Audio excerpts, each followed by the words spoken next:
Yes, it is true. I have just purchased the cheapest supercharged Jaguar in the country. And this is how it all went down.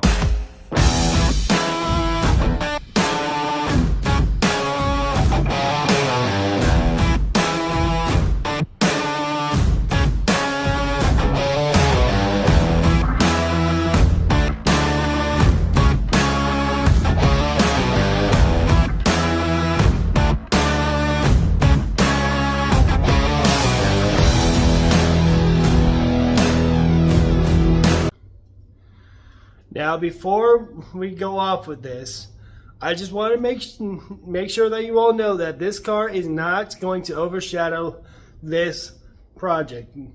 Project Butch is not going anywhere. I am still working on it. And I'm actually making a lot of progress. The video of this is actually coming out this Sunday.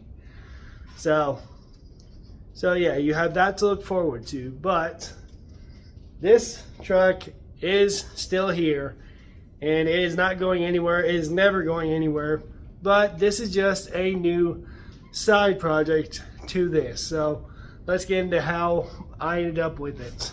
So how did I acquire this car? Well, believe it or not, I was actually in no position to even think about buying something else, because again, I'm knee deep in this right now. And yeah, so what had happened was I was working on this. There was one point where I got a little bit stressed about this. And my parents, they're usually the ones I talk to. They usually say the right things to calm me down. But Wednesdays are my day off from my full-time job. And usually I go and see my nieces and my mom out for lunch in town on my days off. Well, my nieces and my brother and his wife are in Florida, which meant that we didn't have anything planned for this past Wednesday. So my mom got a tip from a friend of hers about a auction going on at our local auction barn just between Mitchell and Orleans. And there was quite a few things going over there. There was a few safes that my dad and my brother were interested in. And I didn't see any reason why not to go over there until I saw the listing. Yeah.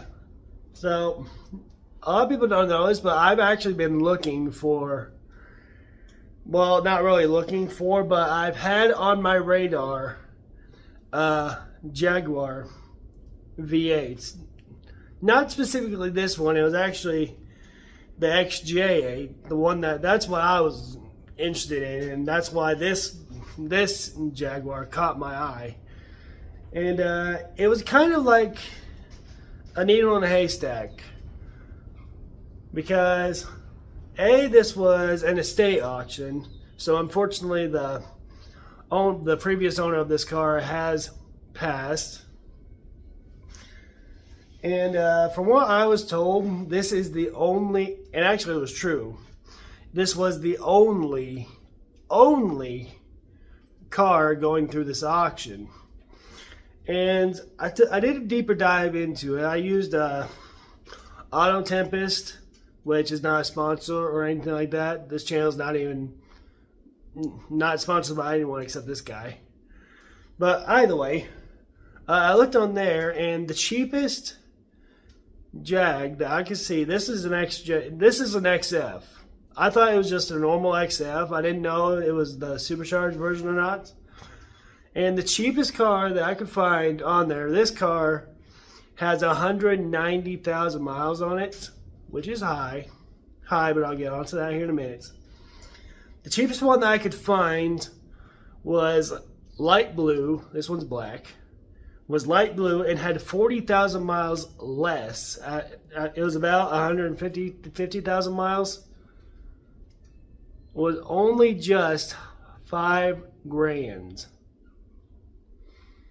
So I thought, you know, if this thing, and also the pictures that I see on it, I'll put some up here.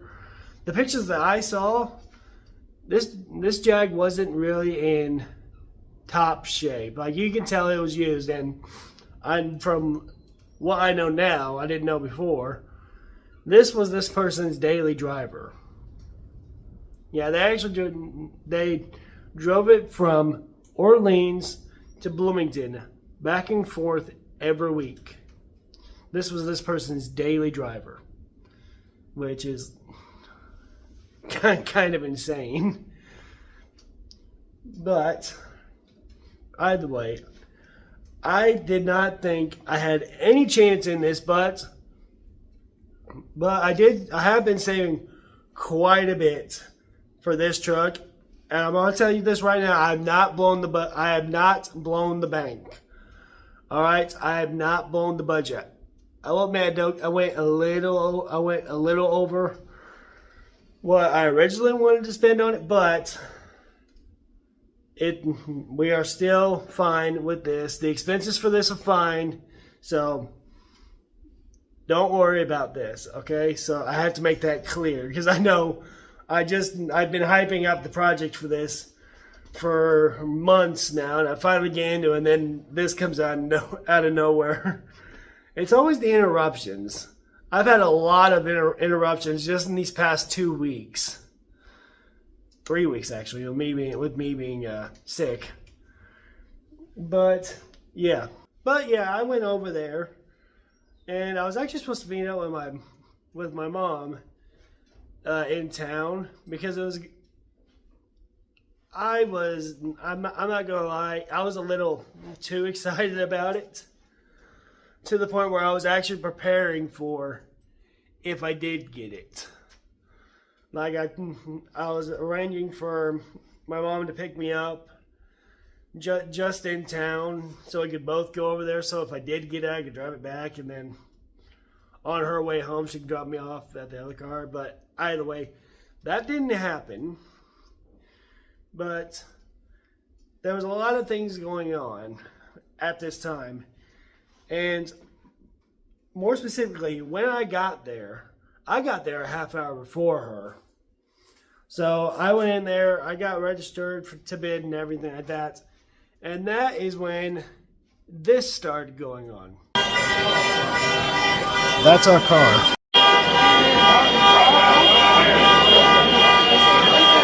Yeah, so what was going on was this Jag was all the way in the back corner of this auction barn. Like, if you came in through the door on one end, it was all the way at the other end. And this wasn't a small building. It was probably about the size of like a mini football field.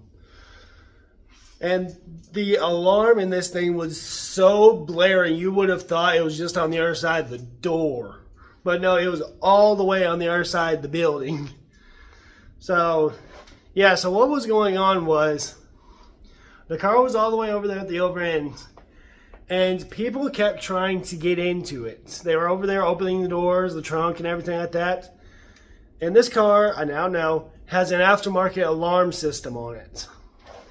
So that if you go over there without unlocking the door, or if one door is unlocked but the others aren't, this alarm will go off. It just happened to me today whenever I was showing my grandma around.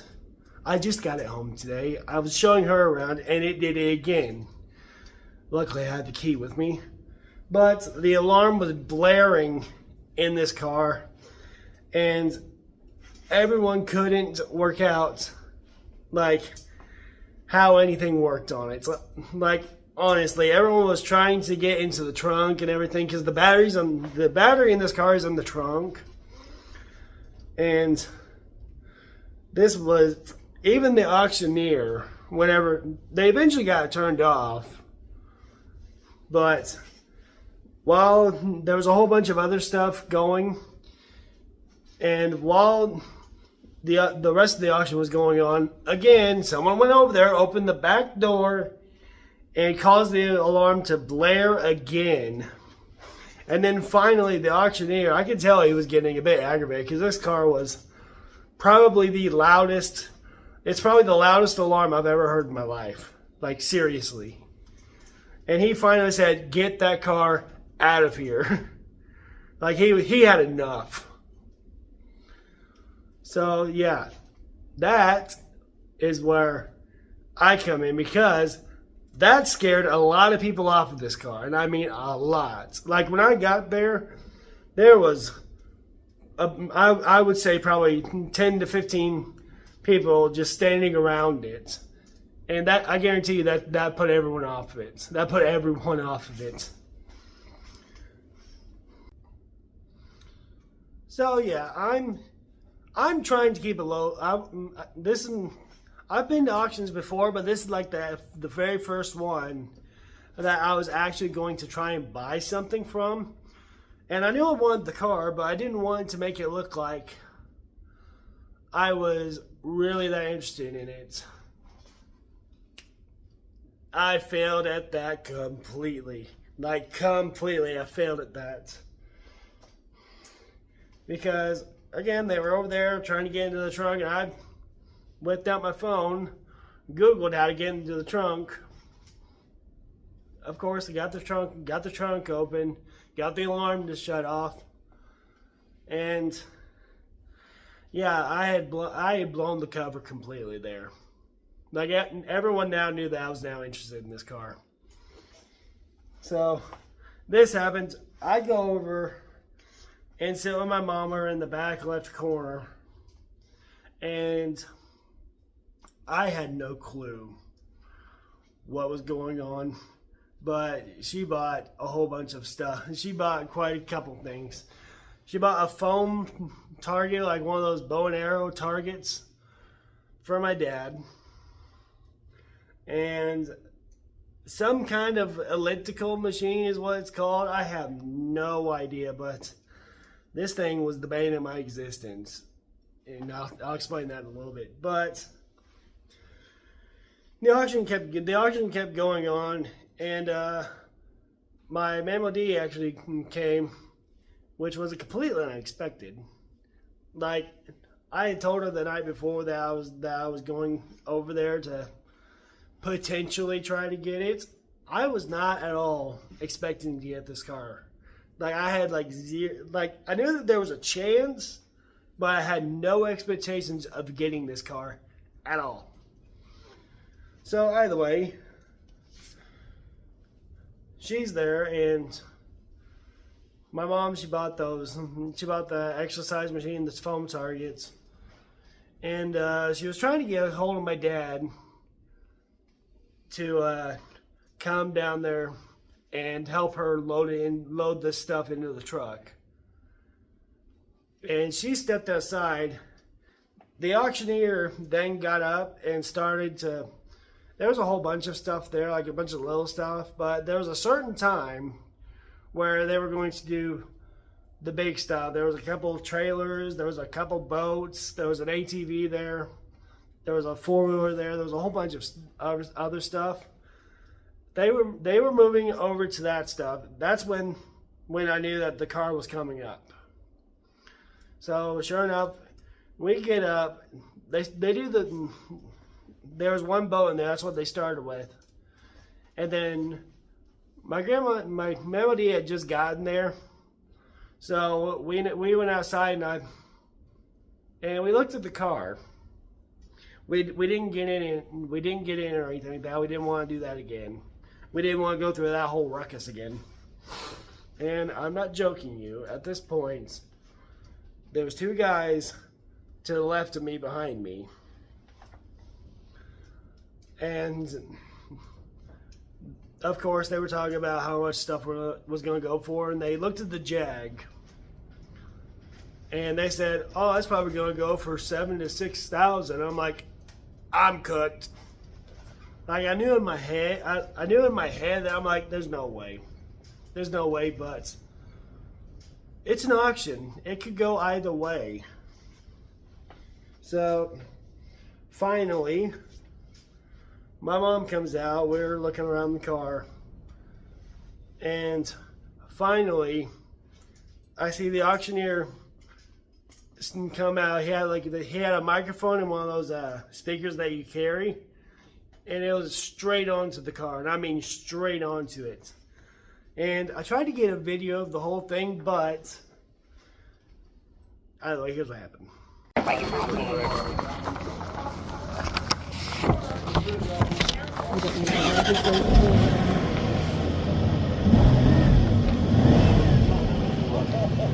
What year?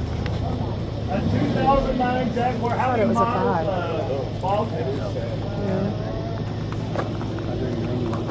They have something going about it.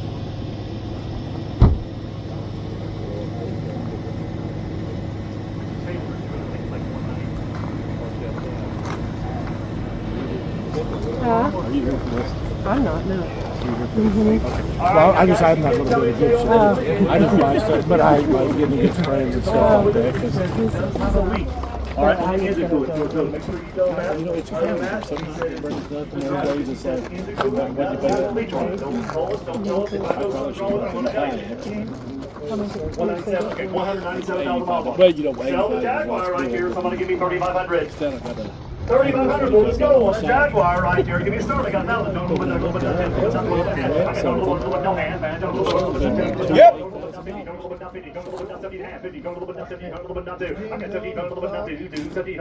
I'm on this side now. I got 1,700. Rick, you look good in that. I got when you're going down the French Lake, 1,700. I got 1,750. Miles. One in the Jaguar. I got 1,700. 191,000 miles. I got 1,700. I got 1,700. 1,700. 2,000. You lost one in 1,700. I got 1,700. 2,000. 2,000. He works on a percentage, that's why he takes so long. Good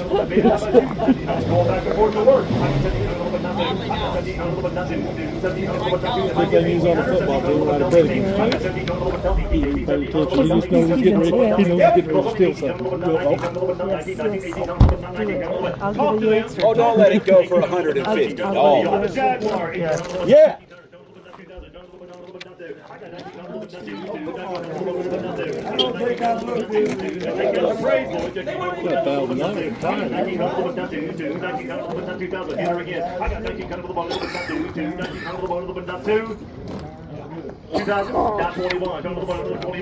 You said that last time. I know, but for real. Yeah, so the video stops there because I thought at this point I was out. Like, I had a set price in my head, and this was going over it, and I was like, no. And I said no twice. Like, I actually told the auctioneer, like, nope.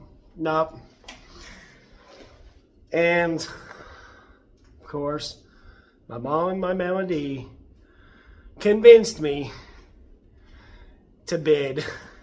And sure enough, I went over budget, but I sure enough got the cheapest supercharged Jaguar XF in the country. I'm convinced it's probably the cheapest supercharged car, full stop, in the country. I have not seen anything cheaper than that. I'm sure there's probably like an 80s Thunderbird or something like that that's cheaper. But this one runs and drives. I watched that car drive out of the auction. Whenever the auctioneer told it to get out, I watched this car start up and drive out. So at that point I was sold. But also at that point I was like, oh no, now everyone's going to be interested because they now know it runs and drives. So by the way, I get the car, and I'm sure I looked like I was going through something because I immediately threw my head down, turned around, and I was like this. I was like, what have I done? It wasn't like, what have I done? I was just like, I can't believe that this has happened. Like, I was like physically shaking. I was that. I don't know what I was. I wasn't nervous. I wasn't terrified. I was overwhelmed for sure. I was well overwhelmed. And yeah, I just ended up with it. I went there. I told myself I was going to walk away from this if it got too much. That didn't happen. So, yeah. So, yeah, I get the car, and there was this one guy. I had no idea who he was. I'm pretty sure he was sent from above. Like, I'm convinced, because this was the most supportive guy there out of everyone there. Like, him and two or three other guys actually congratulated me on buying the car. Like that, I was up against one other person who was trying to buy it. He said he was getting it for his daughter, which understandable. But the second he knew that I was struggling, he backed up a bit. And I'm telling you, I cannot thank you guys enough for how much that meant. Just saying those congratulations and stuff like that. You have no idea how much that really meant to me. So yeah, I get the car. Of course, I had to get in my Charger and drive into town to the bank, get the money, and go there and pay for it. And it was at this point. No, it was actually while the auction was going on for the car that they finally said that there was a coolant leak.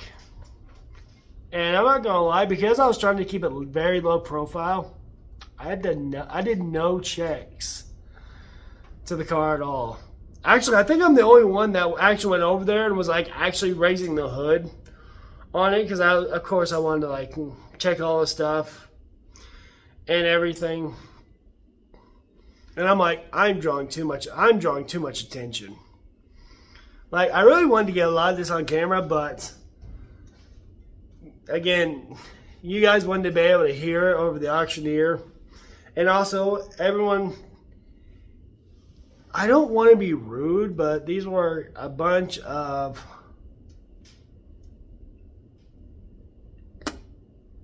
I don't know how to say this, but they don't understand YouTube or cameras or anything like that. So I'll just say that. I don't want to be rude or offend anyone. But either way, I kept my phone in my pocket. I did make a couple of shorts. Pretty funny one. One of the couple that I put up actually teasing a video to this. That did pretty well. But either way, I get in this car and still overwhelmed. I started and pull it around. Sure enough, my mom's videoing me. Which, I don't know how, but I think she's got a newer phone than me, but it is fuzzy as can be. It also could be she had it zoomed. But, yeah, I get in this car and I pull around. And, again, I'm still overwhelmed. But the overwhelmment went away when I realized, how am I going to get this home?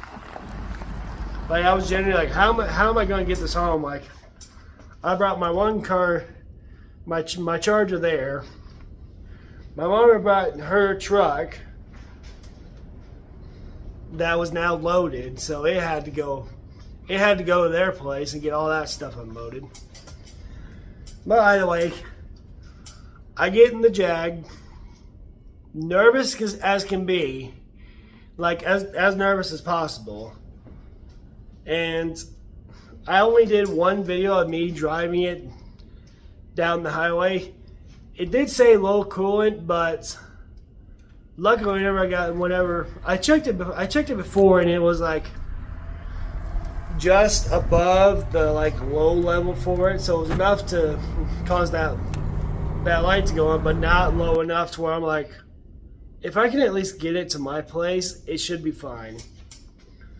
Well, yeah, I started, looked underneath. There was no major leaks or anything like that going on. And suddenly, I turned down to go to my house.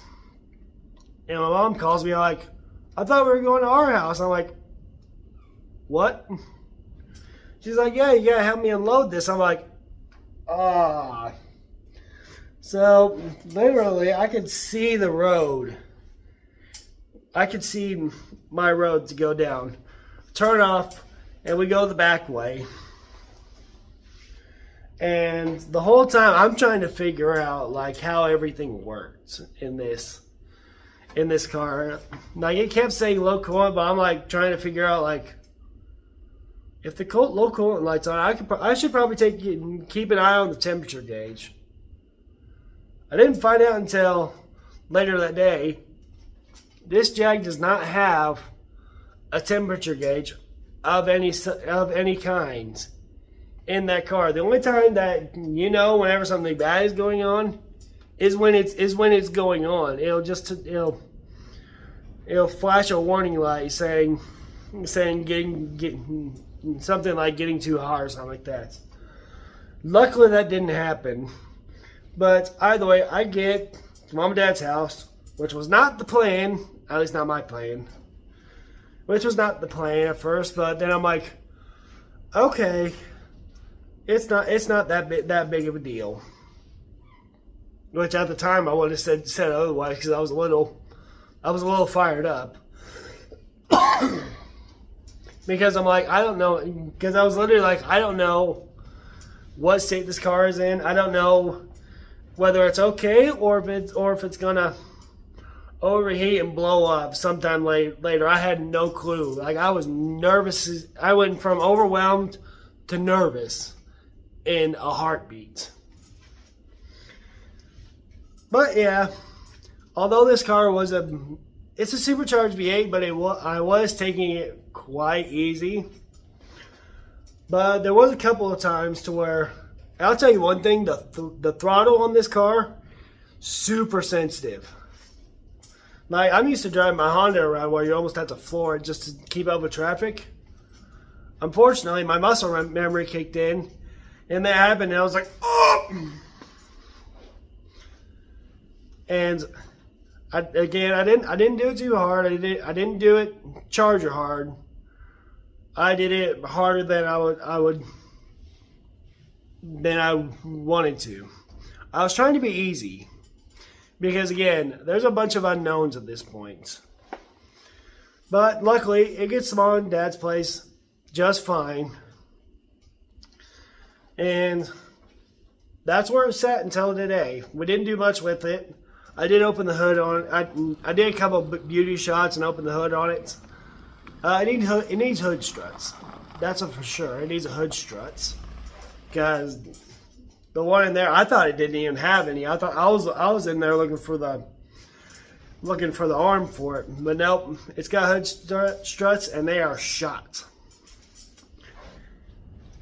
So yeah, and that's where today comes in. So today comes around, which is just the day after. Excuse me. And I knew I needed coolant for it. I went to my local O'Reilly's, which Bedford, not Mitchell. And I didn't know at all what type of coolant was in this car. At all. I had actually forgotten what color it was. The only thing I could remember was there's a specific label. I'll take a picture of it. There's a specific label on the actual coolant reservoir that says do not put any green coolant in it, which a lot of people don't know. If you mix green with either orange or purple or something like that, the coolant becomes this kind of like gelatinous type of, to put it in the best way I would put it, it's like jelly. It's really like grape or jelly or jam. That's the type of texture that you get whenever you mix those together. I don't know specifically what's going on there, but either way, I get there and I'm like, I can't put this in there. The one that I got from the parts store was specific for Jaguars, It was specific for Jaguars. And I was like, that should work. No, it's purple. The coolant's purple. And I got home and I looked in there. I'm like, that coolant's orange. So sure enough, no go. Nope, not putting that in there. But then, so I sat there and I'm like, it's only down a little bit. Like that much. And it was just in the reservoir. So sure enough, I go inside, I grab a couple of bottles of actual like drinking water and put that in. And I drove my Honda. I drove the Honda there. I daily drive the Honda. It still is a little iffy, but it still drives from work and back. So I was driving that, and I was trying to work out how am I going to get this home. Well, my dad was leaving for a meeting, but he was going to Bedford. I was going to Mitchell, so that wasn't going to work. So I call my mom up and I ask her, because she was already leaving. She was going to be on the road anyway. And I just told her, hey, just meet me at my house. Meet me at my house, and I'll go back and get the car. Whoops. There's a bunch of stuff falling apart right now, so don't worry about that. But either way, I get in the Jag. Dad leaves for his meeting. I fill the coolant reservoir up. Just enough to where I was like a little over the limit, which a little over is better than being a little under. That's what I'm going to say. And I drive it, and this car has no plates or anything like that. I mean, I can still technically kind of drive it, as long as I'm going to my place. That's the last place it's going until I get it registered. But yeah, I drive the back way home, in other words, the country way. And I'm telling you, it's like I was driving a UFO. Like every single person that was outside at the time and just got a glimpse just stared. Like they had never seen like a 2-ton Jaguar going down the little back roads, which I can't really blame them because I'd probably be doing the same thing.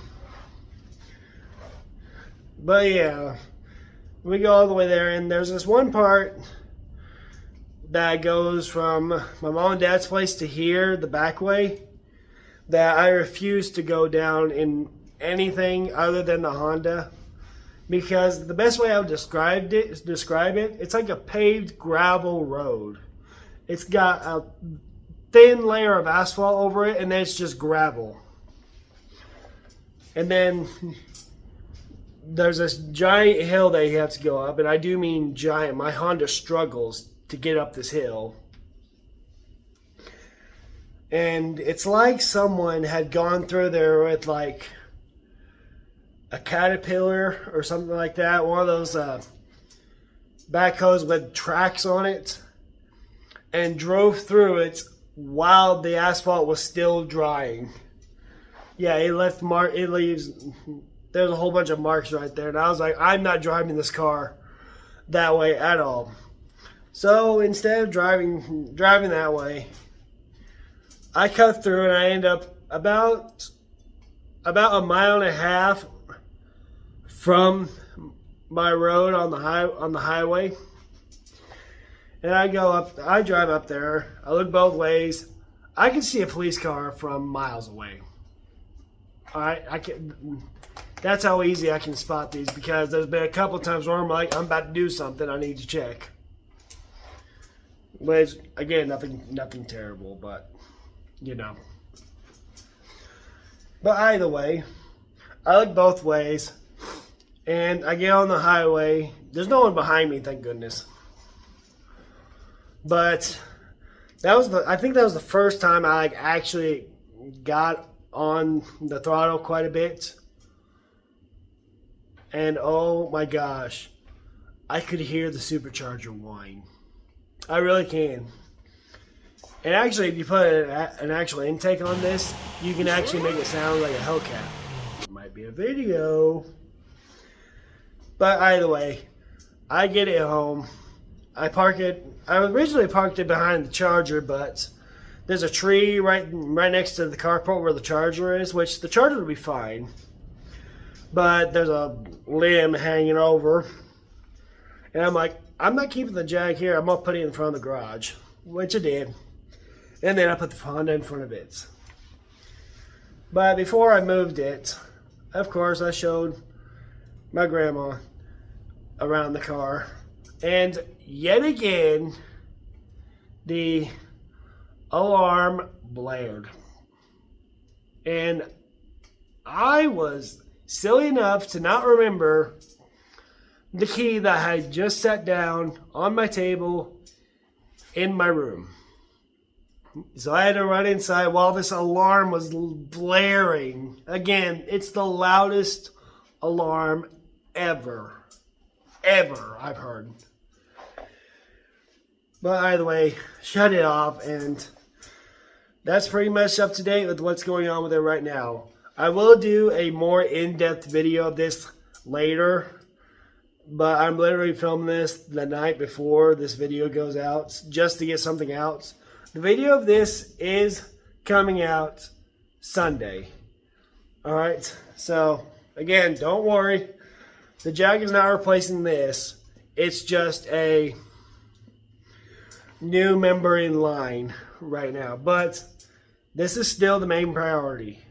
Alright, I've actually still got parts for this just earlier today. So yeah, so Sunday's video will be about this. We're still going on it.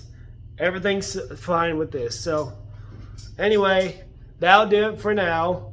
This video, I know that the videos have been a little bit of a hit and miss over the past couple weeks, and that's just because there's been a lot of things going on here outside of the videos. So yeah, so with that, I'm gonna end it here. Again, new video coming out Sunday of this truck. So I'll see you guys in the next video. See ya.